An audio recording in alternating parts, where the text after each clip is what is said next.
આપણે સવારવાળી કોન્વર્ઝેશન પર જઈએ જે ઘરે કરી હતી કે તમે કીધું કે આ 28 વર્ષમાં ઘણી બધી ભૂલો તમે બી કરી, તમે બી ક્યારેક નવા ડેવલપર હતા કે તમારે બી ક્યારેક કેલ્ક્યુલેશન મિસ્ટેક્સ થઈ હશે. તો મારે જાણવું છે કે તમે આ 28 વર્ષમાં કઈ કઈ ભૂલો કરી છે? પહેલો પ્રોજેક્ટ અમે કર્યો ને સંજય ટાવર, ત્યારે હું ડિસિઝન મેકર હતો, ફાધર હતા, 18 વર્ષ એજ હતી મારી. તો પહેલા પ્રોજેક્ટમાં 120 અપાર્ટમેન્ટ હતા, એ અમે વેચી નાખ્યા. એટલે અમને એવું થયું કે આ તો બહુ ઇઝી છે, એ કરવાનું છે નહીં, ફટાફટ વેચી નાખીએ. અને પછી ઇમિડિયેટલી 6 મહિનાની અંદર અમે બીજો પ્રોજેક્ટ કર્યો, એમાં આના કરતાં ઓલમોસ્ટ 3x ફ્લેટ હતા અપાર્ટમેન્ટ. અમને એમ કે ભાઈ આ બી આ વેચાઈ જશે. પછી જ્યારે લોન્ચ કર્યું ત્યારે 5% બી ના વેચાય, એટલે 3 ગણી તાકાત અને બુકિંગ 5% બી નહીં. ત્યારે એવું લાગ્યું કે ના ના આવું નથી. આ તો પહેલો પ્રોજેક્ટ હતો, ઓળખીતા હતા અને ડિસ્કાઉન્ટ આપ્યું અને આપણે આપણા વિશ્વાસ પર બધા લોકો લઈ ગયા. બીજા પ્રોજેક્ટમાં હવે જ્યાં સુધી બહાર નહીં નીકળે ત્યાં સુધી લોકો ત્યાં એન્ટર નહીં થાય. એટલે આ મિસ્ટેક થઈ. એટલે હંમેશા કેલ્ક્યુલેટિવ રિસ્ક લેવું જોઈએ. બીજું, એક સાથે બધા જ ફ્લેટ મૂકી દીધા સાથે અને જોડે બેલેન્સ ના કર્યું. શું બંગલો જે હતો ત્યારે અર્થક્વેક આવ્યો, બંગલો જે હતો ત્યારે, તો એના કારણે મારું બેલેન્સ આઉટ થઈ ગયું. તો સચિન ટાવર, સંજય ટાવર જે હતા ત્યાં, એની સામે શિવાલિક બંગલો હતો. તો એ બંગલો હતો તો એનું બેલેન્સ, બિકોઝ ફ્લેટ બધા કોઈ લેતું નહોતું ત્યારે, તો બંગલાના કારણે અમારું બેલેન્સ થઈ ગયું ગ્રેજ્યુઅલી. તો આ જેમ જેમ આગળ જઈએ છે ને એમ શીખતા જઈએ. બીજી કોઈ મોટી ભૂલ કોને કે જે હમણાં રિસન્ટ ટાઈમમાં તમને લાગે છે કે આ ભૂલ થઈ ગઈ પણ આનાથી કંઈક નવું શીખવા મળ્યું? જેના માટે પ્રોજેક્ટ કર્યો હોય ને, જેમ કે રેસિડેન્સ માટે કર્યો તો પછી એમને કમર્શિયલમાં શિફ્ટ કરી દીધો હોય, કે કોમર્સ માટે લીધો હતો ને રેસિડેન્સ શિફ્ટ કરી દીધો હોય, તો એવી ભૂલ ના કરવી જોઈએ. કે જેના માટે તમે લેવાના છો એ જ પ્રકારના તમે જો ત્યાં પ્રોડક્ટ બનાવો તો પહેલાં પ્રોડક્ટ નક્કી કરી લો કે મારે આવા પ્રમાણે જોઈએ છે. જો પછી તમે ચૂઝ કરો, કાં તો પ્લોટ ચૂઝ કરી લો, પછી એના પ્રમાણે પ્રોડક્ટ મૂકો તો તમને એનું બેનિફિટ થાય. પેલું કેશ ફ્લોમાં અસર ના થાય, પ્રોડક્ટ ઇન્ફિરિયર ના બને, બિકોઝ સામેવાળા તો 30-40 વર્ષ સ્પેન્ડ કરવાનો ટાઈમ. તો હવે તમે જે કીધું કે કમર્શિયલથી રેસિડેન્શિયલથી કમર્શિયલ શિફ્ટ કરેલા, તો એ કોણ ડિસિઝન લે કે અહીંયા કમર્શિયલ, એ તમે આગળ પૂછો કે વેચવામાં શું ઈઝી પડશે? કોવિડ ટાઈમમાં અમે લોકોએ 2-3 પ્રોજેક્ટને શિફ્ટ કર્યા હતા કે ભાઈ કદાચ ત્યારે એવું હતું કે કદાચ કમર્શિયલ ના વેચાય કે ના રેન્ટ પર ચડે તો. એવી બધી જે મિસ્ટેક છે, પ્રોજેક્ટમાં બિફોર ટાઈમ પહોંચી ગયા હો તમે, કે ત્યાં બજાર જ ના હોય તો પહેલો પ્રોજેક્ટ કરી નાખ્યો, તો તમને લોકોને ત્યાં લાવવા માટે જ બહુ મહેનત પડે. સો આ એક મિસ્ટેક થઈ. થોડુંક માર્કેટ ત્યાં એસ્ટાબ્લિશ થઈ જાય, બિકોઝ તમે જગ્યા લઈ અને લોકોને પાછળ બોલાવવા માટે મહેનત કરવાની. નોર્મલી શું હોય, જ્યારે જે એરિયામાં જેની જગ્યાઓ હોય ને એ પહેલાં પ્રોજેક્ટ કરતા હોય, 10-20 પ્રોજેક્ટ કરે, 10-20% ભરાય, પછી બહારના ડેવલપરો આવે, એટલે એમને લાવવા માટે મહેનત ના થાય. બહારના ડેવલપરો આવતા હોય અને પછી એ રોટેશન ચાલુ થાય. આ પેટર્ન છે. ડેવલપર પહેલાં પહોંચી જાય છે ને તો મહેનત બહુ પડે લોકો લાવવા માટે. એટલે જે તમે કીધું કે પેલું 20-30% લોકો ભરાય પછી પ્રોજેક્ટ મૂકીએ પછી જ ત્યાં આગળ. Thank you so much for this. આ છે ગિફ્ટની સેન્ડવિચ છે.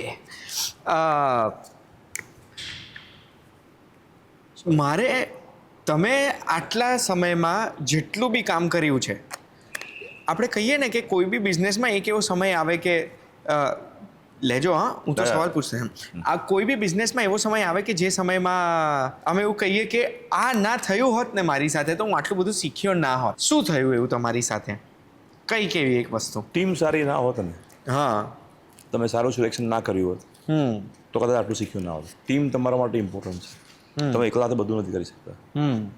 બીજું, તમારે લોકોનો ગ્રાઉન્ડ ફીડબેક ના લીધો હોત તો તમે તમારા જ વિચારોમાં રચ્યા કરો, તમારે જે જોઈએ છે એ પ્રમાણે તંત્ર ચાલે.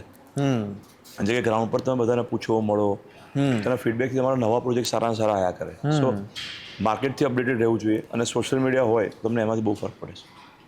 ત્યાં એવી હોવું જોઈએ. એ બી એનાથી બી ફરક પડ્યો અમને. સોશિયલ મીડિયા તમને કહી દઉં, ચિત્રકભાઈ કદાચ અમદાવાદને નહીં, મને તો લાગે છે કે તમે ઇન્ડિયાના હાઈએસ્ટ એક્ટિવ ડેવલપર હશો જે સોશિયલ મીડિયા ઉપર આટલા એક્ટિવ છો. કારણ કે તમે ઘરનો ચહેરો બની ગયા છો. અને આજે તમે નહીં, આજે તમારા સન પણ, ધ્યેયને બી લોકો ઓળખે છે. એટલે અમારી ટીમમાં અહીંયા કેમેરાની પાછળ બી 2 જણા ઊભા છે જે લોકોએ મને કીધું હતું કે હું ધ્યેય સરનો ફેન છું. એટલે તમે સમજો કે આજે એમની સોશિયલ મીડિયા ગેમ એટલી સ્ટ્રોંગ હશે કે જે ગેમથી આજે લોકો એમને ઓળખે છે. તમને બી આજે તમે ઘરના ચહેરા છો, તમે તમારો ફોટો મૂકીને કોઈને બતાવવું ના પડે. તો એનાથી શિવાલિક બ્રાન્ડને સેલ્સમાં હેલ્પ થતી હશે ને? બહુ જ પડે. People invest on two people. લોકોને કોઈ લાઈક નથી કરતું. તમે જોશો ને કોઈ બી મોટી કંપની એના ઓનરને જ વધારે ટ્રેક્શન મળશે, કંઈ કંપનીને નહીં મળે, ઇલોન મસ્ક. કોઈ બી વ્યક્તિ. સો બિકોઝ પીપલ મેક કંપનીઝ, અને એ લોકો મલ્ટિપલ કંપનીઝની અંદર એડ કરે એટલે સપોર્ટ મળે. તમે જોશો તો શાર્ક ટેન્કમાં કેમ લોકો ઇન્વેસ્ટ કરે છે કે મેં આની કંપનીમાં ઇન્વેસ્ટ કર્યું, મેં આની કંપનીમાં ઇન્વેસ્ટ કર્યું. કંપની મેચ્યોર થઈ જાય પછી ડેવલપર અમારામાં નવો પ્રોજેક્ટ કરે અને 5 વર્ષની સાયકલ હોય પ્રોજેક્ટની, એવરેજ 4 થી 5 વર્ષની. તેમાં તમે કોને પૈસા આપો છો, કોની જો ભાગીદાર થાઓ છો, લેન્ડ તમે કોને આપો છો, કોન્ટ્રાક્ટર છે એને પૈસાની સિક્યોરિટી, તમે કોની જો ડીલ કરો છો. સો આ બહુ ઇમ્પોર્ટન્ટ છે. જો તમે ખાલી એક મોટી કંપનીની અંદર જે FMCG જેવી કંપની હોય એમાં બી ઓનર ડ્રીવન ચાલતું હોય, ઓનર એટલે કોનો વિશ્વાસ છે, કલ્ચરલ જે છે ને એ ઓનર સેટ કરે. કે આજે આનંદ મહિન્દ્રા છે એ આટલા એક્ટિવ છે ટ્વિટર ઉપર, તો કદાચ એની અસર એના લીધે આજે મહિન્દ્રા બ્રાન્ડને મેડ ઇન ઇન્ડિયા બ્રાન્ડ તરીકે જોવાય છે, કે એમનું પેટ્રિયોટિક ફિલિંગ છે એમની બ્રાન્ડ ઉપર સ્પિલ ઓવર થાય છે. તો આ એક લેસન છે જે તમારાથી, જે આવા બધા ફાઉન્ડર્સથી લેવાની જરૂરત છે, બીજા જે સ્ટાર્ટઅપ ફાઉન્ડર છે, કે your brand value is going to affect your companies brand 100%. And that is wear you have to make sure કે તમારું બ્રાન્ડ વેલ્યુ એટલી ચોખ્ખી રાખો તમે કે તમારી કંપની એવી રહે. એ તમારે એ એથિક્સ છે, ઓનરના એથિક્સ અને પ્રિન્સિપલ છે ને, એની ઉપર કંપની ઊભી થતી હોય. કલ્ચર હંમેશા એવું છે, કોઈ ઓનર બહુ જ આમ સ્ટ્રેસવાળો હોય ને ખખડાઈ કરે એમ્પ્લોયને બહાર બધાને, તો કલ્ચર બી એવું ક્રિએટ થાય. કોઈ ઓનર એવો હોય છે કે અહીંયા પૈસા બચાવવાના છે, અહીં પૈસા બચાવવાના છે, તો કલ્ચર એવી રીતે ક્રિએટ થાય. That becomes DNA of the company.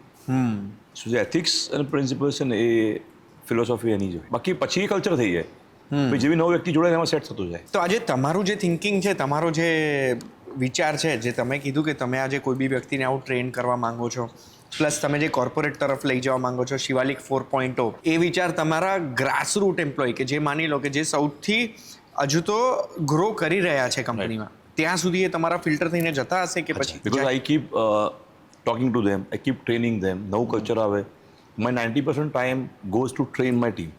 Because એ શું કરે છે, કેવી રીતે વાત કરે છે, જો બેસતો હોઉં, પબ્લિકનું ફીડબેક લઉં કે લોકો તમારી કેવી રીતે વાત કરે છે.